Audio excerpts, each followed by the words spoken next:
Hello friends, super magic રસોઈમાં મિત્રો હું આપનું સ્વાગત કરું છું। આજે હું રાજગરાના પૂરીની રેસીપી તમારી સાથે શેર કરું છું। તો તમને ચોક્કસ આ વિડીયો ગમશે, ગમે તો લાઈક કરજો, શેર કરજો અને સબસ્ક્રાઇબ કરવાનું તો ભૂલતા જ નહીં। તો હવે એના ઇન્ગ્રેડિયન્ટમાં જો આપણે રાજગરાનો લોટ લીધો છે 1 કપ, મરી છે, શેકેલા જીરાનો પાવડર છે, સૂંઠ છે, મરચું છે, લીમડો છે અને એક બટેટું છે અને ધાણા ભાજી છે અને સિંધાલું મીઠું છે। તો આટલા ઇન્ગ્રેડિયન્ટ લેશું તો બનાવવાનું ચાલુ કરીએ। મિત્રો, આપણે જ્યારે પૂરી બનાવીએ છીએ ત્યારે ચેલ ચડી જાય છે, ચવડ બને છે અને ફૂલતી નથી। આ બધા જ પ્રશ્નોનું સોલ્યુશન હું આજે આ વિડીયોમાં શેર કરું છું, તો તમે એન્ડ સુધી જોડાયેલા રહેજો। તો પહેલા તો આપણે આ 1 કપ રાજગરાનો લોટ લીધો છે ને એને ચાળી લેશું। આ રીતે પેકેટનો લોટ હોય ને તો ચાળીને જ લેવાનો, એટલે આપણે સરસ કાંઈ પણ હોય તો નીકળી જાય। એક બટેટું બાફીને લીધું છે, એની આપણે છાલ ઉતારી લેશું। બટેટું હંમેશા ઠંડુ કરીને જ લેવાનું। તો હવે આ બટેટાને આપણે આમાં ગ્રેટ કરી લેશું। આપણે આ રીતે ગ્રેટ કરશું ને તો લમ્સ નહીં રહે। આ રીતે આપણે બટેટાને ગ્રેટ કરી લીધું છે। હવે આપણે મસાલો લીલો કરશું, તો એના માટે એક મિક્સી જારમાં આપણે 1 લીલું મરચું સમારીને નાખી દેશું અને 1 ચમચી જેવી આપણે ધાણા ભાજી નાખી દેશું અને 5 થી 6 લીમડાના પત્તા નાખી દેશું અને આની આપણે દરદરી એવી પેસ્ટ તૈયાર કરી લેશું। તો આ રીતે જે આપણે પેસ્ટ તૈયાર કરી લીધી છે। હવે આપણે તમે આમાં આદુ નાખવું હોય ને તો પણ નાખી શકો છો, અત્યારે હું નથી નાખતી। તો આપણે 1/4 ટીસ્પૂન જેવો હવે મસાલા કરશું, તો 1/4 ટીસ્પૂન જેવો આપણે મરી પાવડર નાખી દેશું, 1/4 ટીસ્પૂન સ્વીટ પાવડર। તમે આદુ નાખ્યું હોય તો સ્વીટ પાવડર નાખવાની જરૂર નથી। અને અડધી ચમચી જેવો શેકેલા જીરાનો પાવડર, અડધી ચમચી જેવી આપણે સિંધાલું મીઠું નાખી અને આપણે આ પેસ્ટ નાખી દેશું।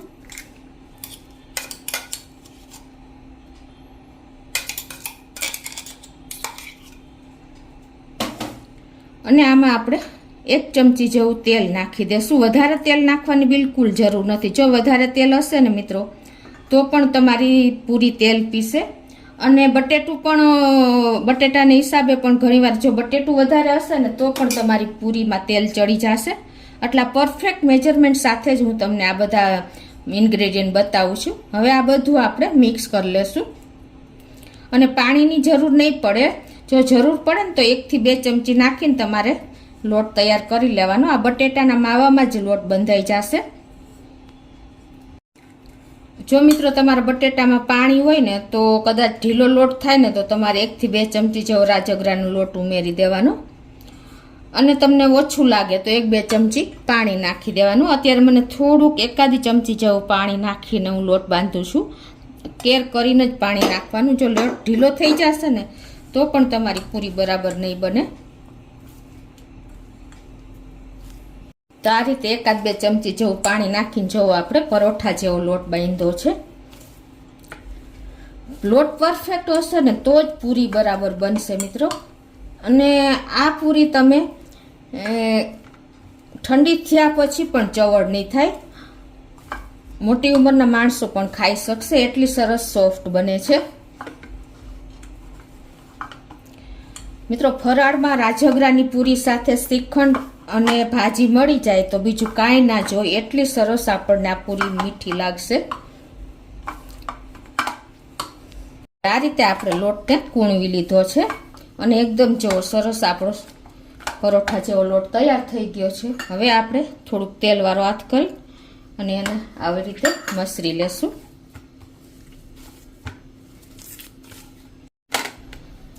હવે આના આપણે લુવા કરી લેશું આ રીતે પૂરી સાઈઝને।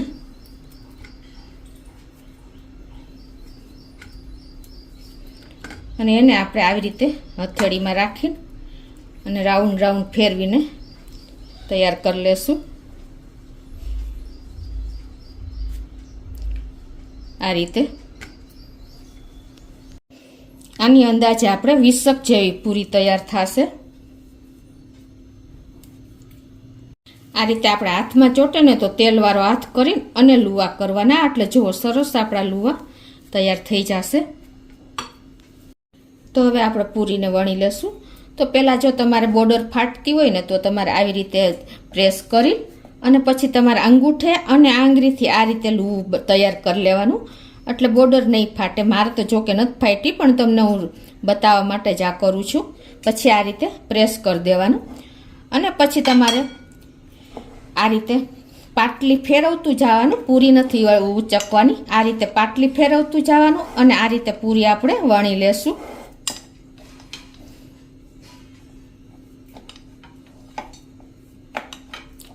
જો તમારાથી ઉચકાય ત્યાં સુધી તમારે પૂરીને આ રીતે હાથેથી ઉચકી લેવાની, નહીતર પાટલી ફેરવીને ઉચકી લેવાની.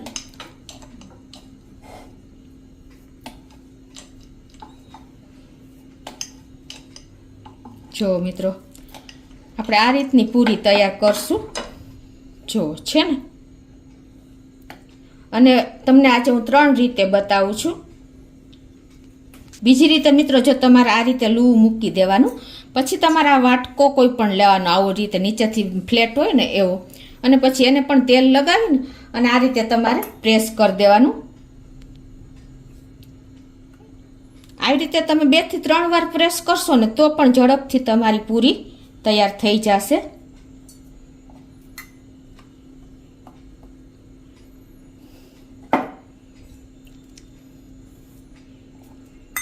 એક આ મેથડ છે, તમને કદાચ ઉચકીને ન ફાવે ને તો મિત્રો આ રીતે પણ તમે તૈયાર કરી શકો છો.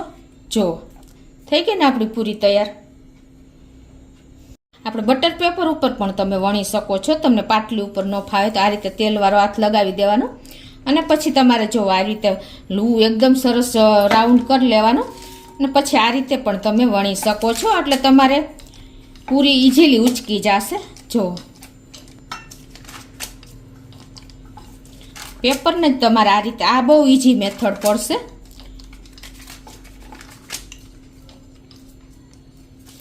થઈ ગઈ ને આપણી પૂરી તૈયાર. આ રીતે આપણે જો અહીંયા તેલ પણ ગરમ કરવા મૂકી દીધું છે અને આપણે ગોળી નાખીને તો ધીમે ધીમે ઉપર આવે ને તેલ આપણે ગરમ કરવાનું છે. જુઓ આપણું તેલ પરફેક્ટ ગરમ છે. તો હવે સ્લો ટુ મીડિયમ ફ્લેમ ઉપર જ આપણે આ પૂરી તરશું. તો મિત્રો આ રીતે જો આપણે તાવીથેથી આ રીતે પણ આપણે ઉપરનો ભાગ તેલમાં નીચે જાય ને એ રીતે મૂકવાની છે, અને આ રીતે આપણે કાગળમાંથી પણ મૂકી દેશું.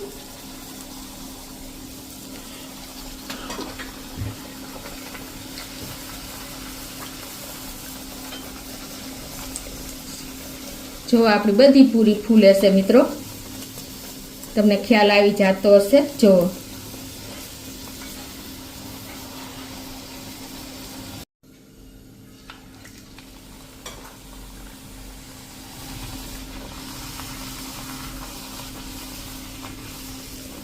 આ રીતે મિત્રો આપણી બધી પૂરી જો ફૂલે જ છે, તો બધી તરી લેશું.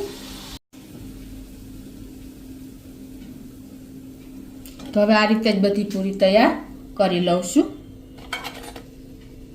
તો મિત્રો આપણી જો બધી રાજગરાની પૂરી એકદમ સરસ ફૂલી છે, તમને ખ્યાલ આવી જતો હશે. જો છે ને મિત્રો, એકો એક પૂરી ફૂલી છે જુઓ તમે, અને એકદમ આપણે ચવડ પણ નથી બની, એકદમ પોકેટ સરસ બન્યા છે, તમને ખ્યાલ આવી જતો હશે. આ પૂરી ઠંડી થયા પછી ચવડ નહીં બને અને એકદમ સોફ્ટ રહેશે, તો મોટી ઉંમરના પણ ખાઈ શકશે. જો એકદમ સોફ્ટ છે મિત્રો. તો ચોક્કસ તમે આ વિડિયાની રીતથી બધી ટ્રીક અને ટિપ્સ સહિત તમે પૂરી બનાવજો, અને તમને ગમે તો કોમેન્ટ બોક્સમાં મિત્રો શેર કરજો. મિત્રો તો તમને ગમે તો લાઈક કરજો, શેર કરજો અને સબસ્ક્રાઈબ કરવાનું તો ભૂલતા જ નહીં.